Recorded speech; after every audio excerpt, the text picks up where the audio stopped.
Hello दोस्तों, स्वागत है आपका foreigners.in में। और इस वीडियो में हम डिस्कस कर रहे हैं एसएसजी कांस्टेबल का क्वेश्चन पेपर का दूसरा भाग। पहले भाग में आपने देखा कि रीजनिंग या तर्क संगत के क्वेश्चन हमने डिटेल में आपको बताए थे कि कैसे सॉल्व करने हैं और कैसे कैसे क्वेश्चन आ सकते हैं। ये दूसरा वीडियो है, इसमें हम आपको सामान्य ज्ञान या जनरल नॉलेज के क्वेश्चन बताएंगे। 25 क्वेश्चन फिर से इसमें सॉल्व करेंगे और एक दो क्वेश्चन आप भी सॉल्व करने के लिए दिए हैं हमने, उसको आप सॉल्व करके कमेंट बॉक्स में कमेंट करके बताइए। तो चलते हैं पहले प्रश्न पर।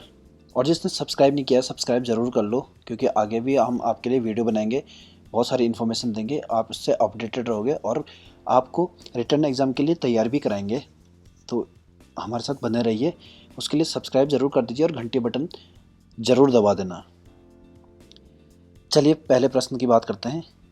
आपके पास पहला प्रश्न है, किसी अर्थव्यवस्था में पूंजी निर्माण निर्भर करता है। किसी अर्थव्यवस्था में पूंजी निर्माण किस पर निर्भर करता है? ठीक है, तो कुल आय पर, कुल मांग पर, कुल बचत पर या कुल उत्पादन पर? तो इसका जो सही जवाब है वो है ऑप्शन सी, कुल बचत पर निर्भर करता है। ठीक है, ऑप्शन सी सही जवाब है पहले का। दूसरा प्रश्न है, मुद्रास्फीति के दौरान कर की दरों में निम्नलिखित में से क्या होगा? मुद्रास्फीति बोले तो महंगाई। ठीक है, महंगाई के दौरान कर की दरों में क्या होता है? वृद्धि होती है, कमी होती है, स्थिर रहती है, या इनमें से कुछ नहीं होता है? तो महंगाई के दौरान एक्चुअल में कमी आती है, सरकार कर दरों को कमी कर देती है ताकि लोग चीज़ों को आसानी से खरीद सकें। नहीं तो अगर महंगाई भी होगी और कर भी, टैक्स भी ज़्यादा होंगे तो लोगों के लिए मुसीबत हो जाएगी खरीदने में, इसलिए सरकार कर दरों में कमी कर देती है। तो उसका जो सही जवाब है वो है दूसरा, कमी। ठीक है, तीसरा प्रश्न है, किस किस्म के कोयले में कार्बन की अधिकतम मात्रा पाई जाती है? तो किस किस्म के कोयले में पाई जाती है अधिकतम मात्रा कार्बन के? एंथ्रेसाइट, बिटुमिनस, लिग्नाइट या इनमें से कुछ भी नहीं? तो ये भी गलत है, लिग्नाइट में भी नहीं पाई जाती है, बिटुमिनस में भी नहीं पाई जाती है। जो सही जवाब है वो है एंथ्रेसाइट। एंथ्रेसाइट में सबसे ज़्यादा मात्रा पाई जाती है। ठीक है, नेक्स्ट चलते हैं। अकबर अपना धार्मिक विचार विमर्श कहाँ करते थे? अकबर थे जो राजा, वो कहाँ करते थे अपना धार्मिक विचार विमर्श? पंचमहल में, जोधाबाई महल में, इबादत खाना में या बुलंद दरवाज़ा में? तो जो इसका सही जवाब है वो है इबादत खाना। वो अपना विचार विमर्श, धार्मिक जो विचार विमर्श होता था उसको इबादत खाना में करते थे। ठीक है, पांचवा प्रश्न, मोहनजोदड़ो निम्नलिखित में से कहाँ स्थित है? आपके पास चार ऑप्शन दिए हैं, पंजाब, सिंध, गुजरात या उत्तर प्रदेश। इसका जवाब बहुत आसान है, आपको पता भी होगा। जिसको पता है पहले कमेंट बॉक्स में लिख दो जल्दी से, फिर बताता हूँ। तो लिख दिया, इसका जवाब है सिंध। सिंध में, क्योंकि ये बहुत कॉमन क्वेश्चन है, आपने अपने क्लासेस में पढ़ा होगा 6वीं 7वीं में, तो इसका जवाब है सिंध। सिंध में मोहनजोदड़ो स्थित है। ठीक है, छठवां प्रश्न आपके लिए है, मनुष्य का सामान्य रुधिरचाप क्या होता है? रुधिरचाप बोले तो ब्लड प्रेशर। ठीक है, तो कितना होता है? आप अगर कभी मेडिकल में डॉक्टर के पास जाते हो या आपने चेकअप कराया होगा तो कितना होता है? डॉक्टर कितना बोलता है? अगर डॉक्टर नॉर्मली बोलता है, अगर आपका नॉर्मल है तो 120/80 लिखता है। ठीक है, अगर ज़्यादा होगा तो वो कुछ भी हो सकता है, 150 से ऊपर हो सकता है, नीचे हो सकता है। या तो जो इसका सही जवाब है वो है सामान्य जो ब्लड प्रेशर होता है 120/80 होता है। इसका सही जवाब है बी। ठीक है, निम्नलिखित में से कौन सी आदर्श गैस नहीं है? तो इनमें से आदर्श गैस कौन सी नहीं है? रेडॉन तो आदर्श गैस है, ऑर्गन भी आदर्श गैस है और नियॉन भी आदर्श गैस है। तो बचा सिलिकॉन। सिलिकॉन आदर्श गैस नहीं है, सिलिकॉन सही जवाब है। प्रश्न नंबर 8वां देखते हैं, निम्नलिखित में से कौन सा एक नाइट्रोजनीय उर्वरक नहीं है? तो इनमें से नाइट्रोजनीय उर्वरक कौन सा नहीं है? Ammonium sulphate, urea, ammonium nitrate या सुपर फॉस्फेट? तो इसका जो सही जवाब है वो है सुपर फॉस्फेट। सुपर फॉस्फेट एक नाइट्रोजनीय उर्वरक नहीं है। ठीक है, अगला सवाल है आप लोगों के लिए, और इसका जवाब आपको ढूंढ के कमेंट बॉक्स में लिखना है, ठीक है। कौन सा वन जलाक्रांत क्षेत्रों में विकसित होता है? कौन सा वन जो जल से घिरे हुए क्षेत्र होते हैं उनमें विकसित होता है? मैंग्रोव, सदाहरित, पर्णपाती या शंकु वृक्ष? तो इसका जवाब आप लिखिए, ठीक है, कमेंट में। 10वां प्रश्न आपके लिए है, अंतर्राष्ट्रीय रेड क्रॉस का मुख्यालय कहाँ है? अंतर्राष्ट्रीय रेड क्रॉस का मुख्यालय जेनेवा में है या न्यूयॉर्क में है या स्टॉकहोम में है या पेरिस में है? तो इसका आंसर है पहला, जेनेवा में, ठीक है। अंतर्राष्ट्रीय रेड क्रॉस का मुख्यालय जेनेवा में है और जेनेवा स्विट्जरलैंड में है, ठीक है। अगले प्रश्न में चलते हैं, जैव विविधता अभियान पर सम्मेलन का सचिवालय कहाँ स्थित है? जैव विविधता अभियान जो है, बायोडाइवर्सिटी मूवमेंट का सम्मेलन का सचिवालय कहाँ स्थित है? वो है मॉन्ट्रियल में, ठीक है। लंदन में भी नहीं है, इटली में भी नहीं है, मॉन्ट्रियल में है, टोरंटो में भी नहीं है, तो मॉन्ट्रियल इसका सी सही जवाब है। 12वां प्रश्न की बात करते हैं, जूलियन असांजे किस वेबसाइट के संस्थापक हैं? वेबसाइट है, बहुत बड़ी वेबसाइट है, तो किस वेबसाइट के संस्थापक है जूलियन असांजे? ये सवाल भी आप लोगों के लिए है। विकिपीडिया के हैं, नेटस्केप के हैं, विकीलीक्स के हैं या गूगल क्रोम के हैं? आपको इसका सही जवाब ढूंढ के कमेंट बॉक्स में लिखना है। ये 2 सवाल आपके लिए हैं, ठीक है, तो इसका जल्दी जल्दी जवाब लिख दीजिए। 13वां प्रश्न, डायनामो का निर्माण किसने किया था? तो डायनामो का निर्माण न्यूटन ने किया था या आर्किमिडीज ने किया था या फैराडे ने किया था या ब्रैकेट ने किया था? तो इसका सही जवाब है फैराडे। जो डायनामो का निर्माण किया था वो फैराडे ने किया था, ठीक है। 14वां प्रश्न, असहयोग आंदोलन की सफलता के बाद किसके नेतृत्व में कांग्रेसियों ने स्वराज दल नामक एक नई पार्टी की स्थापना की थी या नई पार्टी बनाई थी? तो किसके नेतृत्व में बनाई थी? महात्मा गांधी के, वल्लभ भाई पटेल के, चित्तरंजन दास के या जवाहरलाल नेहरू के? सही जवाब है इसका ऑप्शन सी, चित्तरंजन दास के नेतृत्व में बनाई थी, ठीक है। ऑप्शन सी इसका सही जवाब है।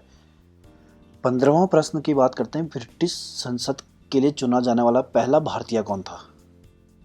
ब्रिटिश संसद के लिए चुना जाने वाला पहला भारतीय था, क्या केशव चंद था या दादा भाई नौरोजी थे या न्यायाधीश रानडे थे या बहराम जी मलबारी थे? तो इसका जो सही जवाब है वो दादा भाई नौरोजी है। दादा भाई नौरोजी को ब्रिटिश संसद में पहली बार चुना गया था या पहले भारतीय थे वो, ठीक है।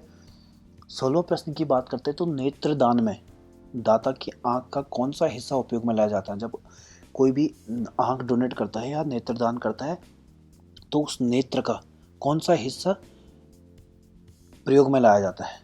पहला है कार्निया, दूसरा है परितारिका, तीसरा है रेटिना या चौथा लेंस? तो इसका जवाब है फर्स्ट, कार्निया। कार्निया यूज में लाया जाता है, बाकी यूजलेस होते हैं, ठीक है। 17वां बात करते हैं, भारतीय अर्थव्यवस्था में खुली आर्थिक व्यवस्था का प्रारंभ करने वाले निम्न में से कौन से व्यक्ति थे? भारतीय अर्थव्यवस्था में खुली आर्थिक व्यवस्था का प्रारंभ करने वाले व्यक्ति थे डॉक्टर मनमोहन सिंह। इसका 20 सही आंसर है, क्योंकि मनमोहन सिंह का अर्थव्यवस्था में बहुत बड़ा योगदान है, इसको नकारा नहीं जा सकता है। चाहे आप किसी भी राजनीतिक पार्टी से संबंध रखते हो, बीजेपी से रखते हो, आम आदमी पार्टी से रखते हो या तृणमूल कांग्रेस से रखते हो या कांग्रेस से रखते हो, किसी भी, लेकिन डॉक्टर मनमोहन सिंह जी का बहुत बड़ा हाथ है। ये बहुत शांत थे, शांत जरूर थे, लेकिन इन्होंने बहुत कुछ किया अर्थशास्त्र के फील्ड में, इसमें कोई दो राय नहीं है। तो इसका सही जवाब है डॉक्टर मनमोहन सिंह। 18वां प्रश्न है, भारत के सभी सेनाओं का सर्वोच्च सेनापति कौन होता है? जो सभी सेना होती है, जल सेना हो गया, थल सेना, वायु सेना, उनका सर्वोच्च सेनापति कौन होता है? तो उनका सर्वोच्च सेनापति होता है सेना का कमांडर या वायु सेना का कमांडर या भारत का प्रधानमंत्री या भारत का राष्ट्रपति। तो इसका सही जवाब है भारत का राष्ट्रपति, ठीक है। भारत का राष्ट्रपति सारी सेनाओं का सर्वोच्च होता है। और अभी आपके पास अगर ये प्रश्न आ गया तो उसमें एक और आ सकता है, सीडीएस, जो अभी बिपिन रावत जी हैं, चीफ ऑफ डिफेंस स्टाफ। तो जो डिफेंस स्टाफ जो पूरा है, डिफेंस में आपका सारा कुछ आ जाता है, जल सेना, थल सेना, वायु सेना, पैरामिलिट्री वगैरह सारा डिफेंस के अंदर आता है। तो इसको ये भी आ सकता है घुमा के, तो भारत का राष्ट्रपति इसका सही उत्तर है। प्रश्न नंबर 19वां आप देखोगे, वाईफाई का पूरा नाम क्या है? वाईफाई आप यूज़ करते हो, आज की जनरेशन तो इससे बहुत वाकिफ़ है, लेकिन क्या आपको उसका पूरा नाम पता है? इसका पूरा नाम है वायरलेस फिडेलिटी, ऑप्शन बी, ठीक है। वायरलेस फ्लेक्सिबिलिटी भी नहीं है, वायरस फीचर्स भी नहीं है, इसका सही आंसर है वायरलेस फिडेलिटी, ठीक है। प्रश्न नंबर 20वां बात करते हैं, स्वतंत्र भारत के पहले गवर्नर जनरल कौन थे? जब स्वतंत्र भारत 1947 में जब हमारा देश स्वतंत्र हुआ था, उसके बाद पहले गवर्नर जनरल कौन थे? अब आपके मन में एक बात आ रही होगी कि स्वतंत्र भारत, जब हम लोग स्वतंत्र हो गए तो उसके बाद तो लॉर्ड माउंटेन तो हो ही नहीं सकते, क्योंकि ये तो अंग्रेज है ना, ये ब्रिटिशर्स है, तो इसका तो हो ही नहीं सकता है। तो अब आपके पास 3 ऑप्शन बचे, राजगोपालाचारी, जवाहरलाल नेहरू या सरदार वल्लभ भाई पटेल। अब जवाहरलाल नेहरू तो पहले प्रधानमंत्री थे, ये तो हो नहीं सकते। सरदार पटेल भी पहले प्रधानमंत्री चुने गए थे, लेकिन ये बने नहीं थे। इसके लिए पीछे बहुत बड़ी कहानी है, शायद हम कभी डिस्कस करेंगे तो इसके बारे में डिस्कस ज़रूर करेंगे। और अब आपके पास एक ही ऑप्शन बचा है, सी गोपालाचारी, लेकिन ये गलत है। जो पहले गवर्नर जनरल थे वो थे लॉर्ड माउंटबेटन, ठीक है, क्योंकि ब्रिटिशर्स ने कुछ टाइम तक यहाँ के गवर्नमेंट को सिखाया था कि कैसे चलाते, क्योंकि एकदम से छोड़कर जाना भी बहुत मुश्किल था। तो पहले गवर्नर जनरल थे लॉर्ड माउंटबेटन, ठीक है। 21वां प्रश्न, उत्पादन की दृष्टि से भारत में कॉफ़ी पैदा करने वाला शीर्ष राज्य कौन सा है? जो सबसे बड़ा राज्य है कॉफ़ी पैदा करने वाला कौन सा है? तमिलनाडु है, कर्नाटक है, असम है या महाराष्ट्र है? तो इसका सही जवाब है असम, ठीक है। असम में बहुत ज़्यादा कॉफ़ी पैदा होती है, जो लोग असम से होंगे उनको पता होगा ये। प्रश्न नंबर 22, रुस्तम 2 क्या है? आप रुस्तम से लग रहा है कि कुछ तो है जो मतलब खतरनाक सी चीज़ है, लेकिन क्या है? टैंक है, जलपोत है, लड़ाकू विमान है या इनमें से कुछ नहीं है? तो इसका सही जवाब है ऑप्शन सी, लड़ाकू विमान। रुस्तम 2 एक लड़ाकू विमान है, ठीक है, फाइटर जेट जो होता है वायुसेना के पास होता है नॉर्मली। 23वां प्रश्न की बात करते हैं, न्यायिक समीक्षा का सिद्धांत हमारे संविधान में कहाँ से लिया गया है? जो न्यायिक समीक्षा का सिद्धांत है वो हमारे संविधान में जो लिया गया है तो कहाँ से लिया गया है? अगर आपको पता होगा, हमारे संविधान को बनाने के लिए बहुत सारे देशों के संविधान जो कॉन्स्टिट्यूशन है उनसे लिया गया है, कुछ ना कुछ लिया गया है अच्छा बनाने के लिए, ठीक है। तो जो न्याय समीक्षा का सिद्धांत है वो लिया गया संयुक्त राज्य अमेरिका से, यूनाइटेड स्टेट ऑफ अमेरिका से लिया गया है न्याय समीक्षा का सिद्धांत, ठीक है। ये भी बहुत इंपॉर्टेंट है आपके लिए। 24वां प्रश्न की बात करें तो अंतर्राष्ट्रीय संस्था का मुख्यालय कहाँ है? इंटरनेशनल ऑर्गेनाइजेशन का मुख्यालय कहाँ है? ठीक है, तो इसका मुख्यालय है न्यूयॉर्क में, ऑप्शन नंबर सी सही जवाब है। 25वां प्रश्न और आखिरी प्रश्न है। इससे पहले अगर आपने सब्सक्राइब नहीं किया तो सब्सक्राइब ज़रूर कर लो, ठीक है, और ये वीडियो शेयर ज़रूर कर लेना। आपको कमेंट बॉक्स में या लिंक मिल जाएगा PDF डाउनलोड करने के लिए, आप वहाँ से डाउनलोड कर सकते हैं। या अगर आपको SSC GD कांस्टेबल या इंडियन आर्मी वगैरह से कोई भी इन्फॉर्मेशन चाहिए तो वो आप कमेंट बॉक्स में हमसे पूछ सकते हैं, हम आपको जल्दी से जल्दी देने की कोशिश करेंगे। और आगे के नए वीडियोज़ के लिए, अपडेट के लिए आप सब्सक्राइब ज़रूर कर दो। तो 25वां क्वेश्चन डिस्कस करते हैं, राज्य अपहरण नीति का सिद्धांत किसने प्रतिपादित किया था? तो राज्य अपहरण नीति का सिद्धांत हेस्टिंग्स ने या कैनिंग या डलहौजी या वेलेजली, इनमें से डलहौजी ने राज्य अपहरण नीति का सिद्धांत दिया था, तो इसका सही जवाब है। तो 4 में बने रहने के लिए धन्यवाद, और अगला पार्ट का लिंक आपको डिस्क्रिप्शन में मिल जाएगा, उसके लिए आप 4 चैनल चेक करते रहिएगा। Thank you.